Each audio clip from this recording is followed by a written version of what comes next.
नमस्कार,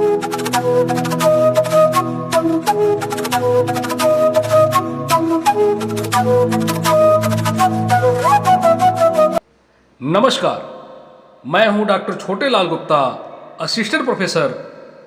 हिंदी कहानियों की श्रृंखला में आज व्यंग पर आधारित एक कहानी सुनाऊंगा। Doctor Sanjay Kumar Yadav, assistant professor की कहानी कहना न किसी से। व्यंग्य क्या है?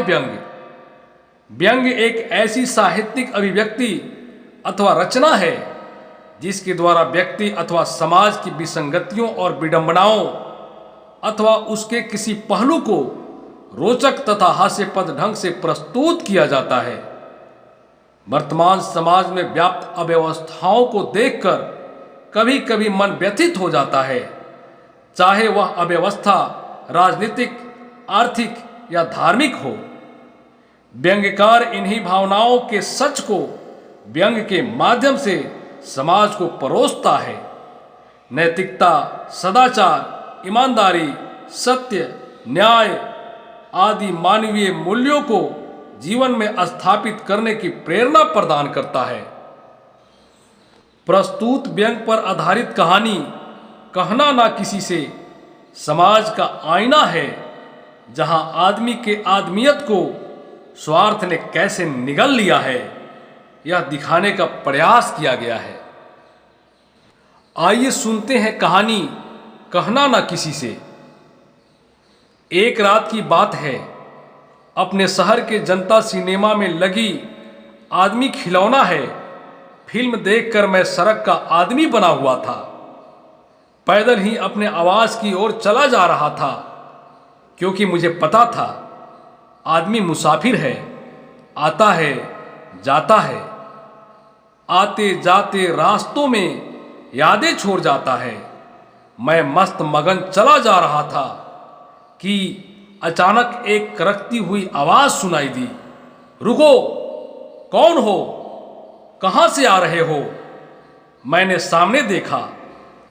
यमदूत की तरह दरोगा जी 4-5 सिपाहियों के साथ गाड़ी लगाकर खड़े थे। मैंने अपनी मस्ती में जवाब दिया, हुजूर, आदमी हूं, कहीं से आ रहा हूं और कहीं जा रहा हूं। दरोगा जी बोले, वाह, आदमी हो? क्या सबूत है कि तुम आदमी हो? मैंने मुस्कुराया। मैंने सोचा, दरोगा, वकील और जज की पत्नियां भी अपनी शादी के तस्वीर अपने सिरहाने रखती है, क्योंकि हर रात यह लोग अपनी पत्नी से भी अपनी पत्नी होने का सबूत मांगते हैं। भला मैं तो आम आदमी हूं। मैंने कहा, हुजूर, मेरे पास सबूत है। दरोगा जी ने कहा, पेश करो। मैंने अपनी जेब से सबूत निकालकर उनके सामने रखे। दरोगा जी ने पूछा, ये क्या है? I card. ये क्या है? मतदाता पहचान पत्र। ये क्या है? आधार कार्ड। ये क्या है? PAN card. ये क्या है? Driving licence. दरोगा जी ने मेरी जबरदस्त धुलाई की। बोला, अरे बेवकूफ, यह सब तो कागज है, इसमें आदमी कहाँ है? और मैं घबराया। मैंने सोचा, लोग ठीक ही कहते हैं, पुलिस में भर्ती होने के लिए कुछ खास चीज़ों की आवश्यकता होती है। जो जिन लोगों में होती है वही इसमें भर्ती होते हैं। दरोगा जी भी उसी के साक्षात नमूने थे।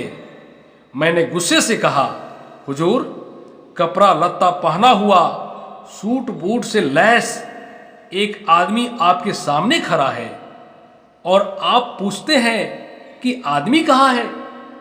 दरोगा जी ने कहा, अच्छा, यह बात है, बताओ कौन कौन से कपड़े हैं? ये क्या है? शर्ट है। ये क्या है? पैंट है। ये क्या है? कोट है। ये क्या है? टोपी है। दरोगा जी ने फिर मेरी जबरदस्त धुलाई की और बोला, बेटा, हम ही से होशियारी, यह सब तो कपड़े लत्ते हैं, इसमें आदमी कहाँ है? अब मैं बेहोश होते होते बचा। मैंने गिड़गिड़ाते हुए कहा, हुजूर, हाथ पैर आंख मुंह वाला एक आदमी आपके सामने खड़ा है, फिर भी आप बार बार पूछ रहे हैं आदमी कहाँ है? दरोगा जी ने कहा, अच्छा, ये क्या है? हाथ है? ये क्या है? पैर है? ये क्या है? मुंह है? ये क्या है? आंख है? ये क्या है?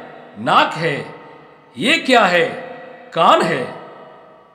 दरोगा जी ने इस बार भी मेरी जबरदस्त धुलाई की और हंसते हुए बोला, उल्लू के पट्टे, ये सारे तो शरीर के अंग हैं, इसमें आदमी कहाँ है?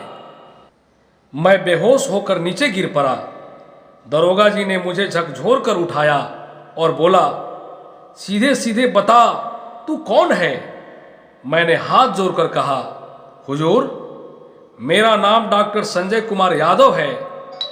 मैं बेतिया के राम लखन सिंह यादव महाविद्यालय में हिंदी का प्रोफेसर हूं। दरोगा जी ने ठहाका लगाकर हंसा और बोला, अरे, पहले बताना था ना कि आप प्रोफेसर हैं। आप तो श्रीमान यह कह रहे हैं कि आप आदमी हैं। मैंने अपने 25 साल के कैरियर में एक भी आदमी नहीं देखा। आप प्रोफेसर हैं, मैं दरोगा हूं, ये सिपाही है, कोई वकील है, कोई दुकानदार है, कोई मजदूर है, कोई रिक्शा वाला है। आदमी कहाँ कोई है? इस दुनिया में खोजते रह जाइएगा, आदमी नहीं मिलेगा। अब बताइए ना, जो रात भर उल्लू की तरह जगता है, दिन भर गधे की तरह बोझ ढोता है, कुत्ते की तरह आपस में ही भौं भौं करता है, गिद्दर की तरह चोरी करता है, भेड़िए की तरह छुप छुप कर वार करता है, बंदर की तरह उछल कूद करता है, बाघ की तरह मार डालता है, शेर की तरह अपने पंजे में उठा लेता है, चील की तरह नोचने के लिए हमेशा तैयार रहता है, अपने लोगों को ही सांप की तरह खा जाता है। यह कोई आदमी है? इसमें कोई भी लक्षण आदमी का है? इसलिए आपको मैं मुफ्त की एक सलाह देता हूं, कभी भी मत कहिएगा कि आप आदमी हैं। चलिए, अब आराम से घर जाइए। मुझे ऐसा लगा है जीवन के कुरुक्षेत्र में साक्षात भगवान श्री कृष्ण के रूप में आप प्रकट हुए हैं और ज्ञान गुरु बनकर मेरे ज्ञान चक्षु खोल रहे हैं। मैंने दरोगा जी को साष्टांग दंडवत किया और अपने ज्ञान की गठरी अपने सर पर लादकर सरपट अपने घर की ओर भाग चला। उस दिन से मैंने किसी से नहीं कहा कि मैं आदमी हूं। आपसे भी निवेदन करता हूं, आप भी किसी से यह मत कहिएगा कि मैं आदमी हूं, नहीं तो लोग हंसेंगे। धन्यवाद।